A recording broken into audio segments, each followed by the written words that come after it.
Hey everybody, welcome back to Bible Fun with the Duns. Today we're in Proverbs chapter 21, so let's get started. Okay. Even though He was trying to keep two. going through it, and it was terrible.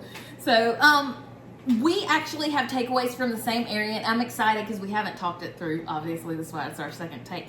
But I'm interested to see what his take on the same verse is. But of course, as we read through Proverbs, a bunch of things stick out to me, a bunch of different themes. And I'm curious as to what God is pulling out in your reading. What themes are, sticking out to you? Is God telling you to watch your mouth, watch the things that you say? Is God telling you to pay attention to your heart? Just those are maybe some things that God's saying to me. But real quick, right off the bat in this chapter, boom, boom, boom, the first few verses really stuck out to me. Verse 1 says, "The king's heart is a stream of water in the hands of the Lord." And that's a super good reminder of who's really in charge in any position of power. Like, God is always in charge. That title that we have for God, the King of Kings, that's such a good thing to remember.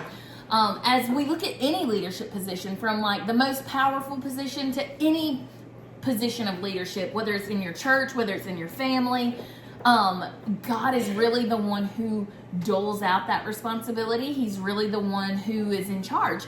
And even as our country starts with a new leader, it's a good reminder, whether you're excited about leadership or you're afraid of that leadership, it's a good reminder of who really is allowing that power to come from. And a good reminder to pray to God for those leaders, for the leaders in your life, as God leads the leaders. Another takeaway was verse 3, and it says, "To do righteousness and justice is more acceptable to the Lord than sacrifice." There are a couple of verses in this chapter that kind of talked about this theme, and it just reminds me, like, there have been times in my life where God was calling me to obedience to something that I really didn't want to do. I really didn't want to obey. And so instead of doing that thing, I'd be like, "Oh God, look what I did for you. Here's this." And, "Oh, I volunteered for this at church." And I did all these other things when God is looking at my heart and he's looking at that area of disobedience. He's looking at that place that I've kept from him. And yes, he's happy that I sacrifice and do other things. But when he says, "Jenny, I'm looking for this from you," and I go and dance around the world and do every other thing, trying to avoid that one thing, God said, "Hey, this is a problem area. This is an area in your heart that we need to work on." And so God measures our heart. He looks at our hearts, and that kind of goes along with my main takeaway too. So Jax, you said verse 2 was where yours came from. You can... Yeah, so I'm going to go ahead and read that. It says, "All a person's ways seem right to him, but the Lord weighs hearts." And so that's something that's just really important to remember. Especially for me, I felt a little bit of conviction reading that verse because So rude. obviously if we think something, we're going to think we're right? Because we think it. Yeah. But we got to remember that we don't decide what's right and what's wrong in the world, because everything we think is the result of so many thoughts and emotions and feelings, and it changes day by day and even hour by hour sometimes, depending on what's going on. So we need to understand that we are not in charge of what's right and what's wrong, and instead we need to look to what doesn't change and what remains constant, which is God. And that's the whole reason that he decides what's right and what's wrong, because number one, he created us, so he gets to do that too. That's right. And number two, he stays the same and he don't change his mind, and he just he's not like us, and he's just not super erratic and random like we are. He's very firm in everything he does, and what's right stays right and what's wrong stays wrong. It's very black and white. Yes, and I love that. That's one of my favorite characteristics about him. Mm-hmm. Well, I love that that's your take from 2. "Every way of a man is right in his own eyes, but the Lord weighs the heart." That stood out to me, along with verse 27, and they kind of just went together for me. 27 says, "The sacrifice of the wicked is an abomination. How much more when he brings it with evil intent?" So really, verse 2, verse 3, verse 27, they all kind of go together for me. And it's a reminder of we aren't the judge of ourselves. And it's very important for us to remember that God is the judge. And not only that, he's a better judge of us than even we are, because of our changing emotions, our changing feelings. And he can see us more clearly than even we can. And so when we are following him, he gets to kind of steer us. He gets to discipline us. He gets to guide us as we look to him, as we work to abide in him.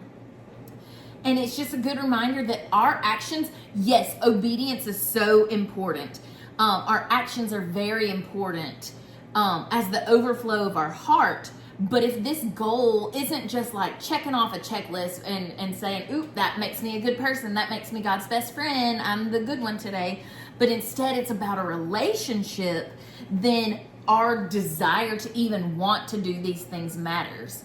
God does it though, and this is the best part of this. This is something my D group is talking about right now. We're talking about the Holy Spirit, and the coolest thing about God, one of my very favorite things about him, is that even when we don't want to, even when we're struggling to abide, even when we're struggling to obey that one thing that he's pointing out in our life that he wants us to do, yes, we're supposed to want to, but there are times when we just don't. And we can go to God and we can even give him that emptiness of our heart, that emptiness of who we are, and say, hey, God, I don't even want to do this. I know you're calling me to this, but I don't have a desire to do that. But I do want to be obedient to you. So I'm praying that you give me the desire to even want to. And what I say is, I want to. Give me the want to. And so there's a verse, and I don't want to confuse you with all that, but there is a verse in the Bible that I cling to. It's one of my very favorite ones, and it's Philippians 2:13, and it says, for it is God who is working in you both to will and to work according to his good pleasure. And if you're not paying attention, you might miss that want to part. But God works in you so that you can be obedient. God works in you so that you can live out those actions that please him and do what he's calling you to do. But even better than that, this little phrase before that, he's working in you to will, to even give you the desire to do what he wants you to do. And so that's something that I come to him often, reminding him, like, God, I know you want this for me. I know you expect this of my life, and I'm struggling with even wanting to do that. So give me the desire to do that. I want to do it, and I want to do it. It's kind of like an argument Preacher Hubs and I have every now and then, like a household chore. Maybe I want him to do the dishes, and I get annoyed if I have to ask him to do the dishes, and he gets annoyed, and what I'm annoyed about is I want him to want to do the dishes. And guess what? It's really not even about the dishes. It's about him wanting to be helpful.